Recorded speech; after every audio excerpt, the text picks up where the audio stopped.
Welcome to Gail's Kitchen. Pecan pie meets cheesecake in today's Pecan Pie Cheesecake. We start out by making our crumb crust using vanilla wafers. You need 1 3/4 cup of vanilla wafer crumbs. It's about 45 vanilla wafers. To our vanilla wafer crumbs, we add 1/4 cup of firmly packed brown sugar and 2/3 of a cup of melted butter. Let's toss this until our brown sugar and our crumbs have soaked up all that butter.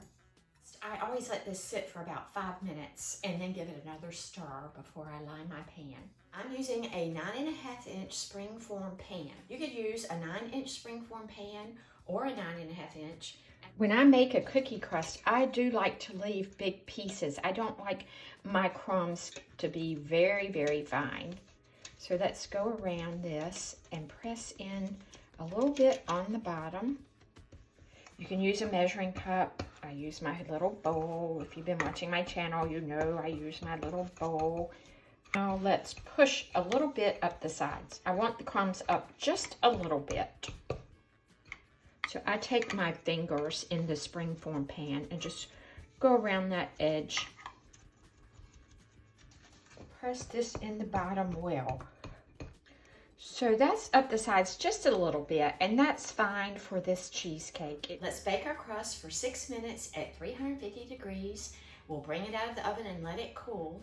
In the meantime, we're going to mix up our pecan pie filling. To make our pecan pie filling, we're going to cook this on the stovetop for a few minutes. You need a heavy-duty saucepan, and we're going to add all our ingredients.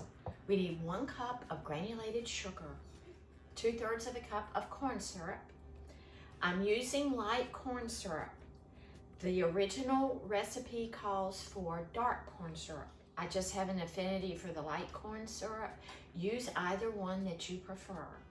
The pecan pie filling will be a little darker with the dark corn syrup. It will have a little bit more of a molasses flavor.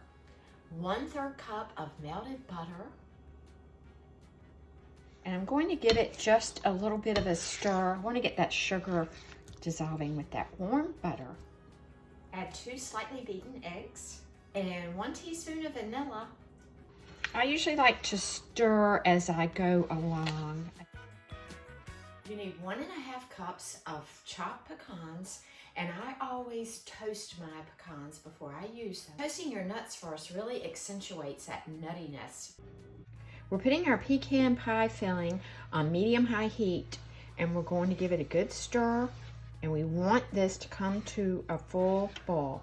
After we bring it to a boil, we're going to reduce the heat to a simmer and let it thicken for about 6 to 8 minutes. Nothing is better than a pecan pie to me, except this pecan pie cheesecake.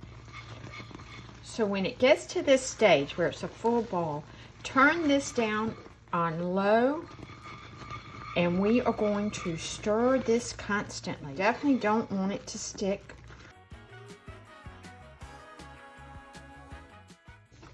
This is halfway through. This is at 4 minutes. I want this to thicken up just a little more. And you see I have it just barely simmering here. This is cooked about 8 minutes, and you see that consistency. Let's pour this onto our prepared crust. Spread this evenly. And you see my crust just barely comes up just a little, maybe 1/4 inch. So I don't push this all the way to the edge of the pan. Now some of it is going down in there, but I try not to do that. It's fine. That filling is just delicious. Let's just set this aside, and we're gonna make our cheesecake portion to go on top. In a large bowl, add 3 8-ounce blocks of cream cheese that's been softened. Mix this with your hand mixer or stand mixer until it's nice and fluffy. Now we add 1 1/4 cup of firmly packed light brown sugar and beat it again on medium speed.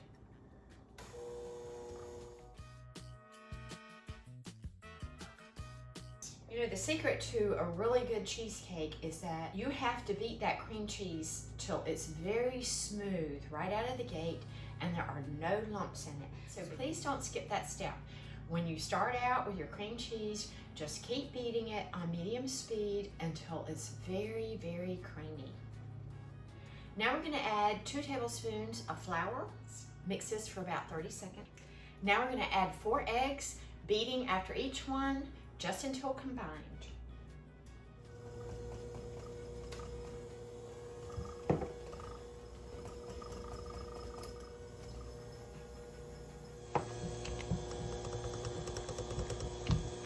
It is so smooth and creamy. Now we're pouring in 2/3 of a cup of heavy cream. I'm using heavy whipping cream. And 1 teaspoon of vanilla. Ooh. The older I get, the more I love vanilla, and I just love it. We're simply stirring in our heavy whipping cream and vanilla. See that texture? This is a lovely texture. Look at that. Pour all of this goodness on top of our pecan pie filling. Our cheesecake goes into a 325-degree oven for 1 hour. I'm going to place this on the center rack. At 1 hour, we turn off the oven, and then we leave our cheesecake in the oven for 1 additional hour. We don't need a hot water bath for this cheesecake. Our cheesecake has been cooking at 325 for 1 hour. It's risen very nicely. We're now turning the oven off, closing the door, and this cheesecake stays in for 1 more hour with the door closed and the oven off. It's been 1 hour, and we are bringing this cheesecake out. You see that it's pulled away from the sides. We don't have any cracks. It's a nice golden brown. It's jiggly just a little in the center. I could not be more pleased. It's moving and just a little jiggly. Now that we've removed it from the oven, I let it sit for about 5 minutes and pull away from the sides a bit. And now what we're gonna do is take a butter knife, go around the outside edge to make sure we separate this cake from the pan. Because we're gonna leave the cake in the pan to cool completely. You have no idea how happy I am. If you're looking for something that is a 10, this cheesecake fits the bill. So now this is going to sit on a cooling rack until it is completely cooled. After that, it goes into the refrigerator for at least 4 hours. I personally always find that a cheesecake is better if it's left in the refrigerator overnight. That gives it more time for the flavors to fully meld together. So I can't wait for you to see the inside.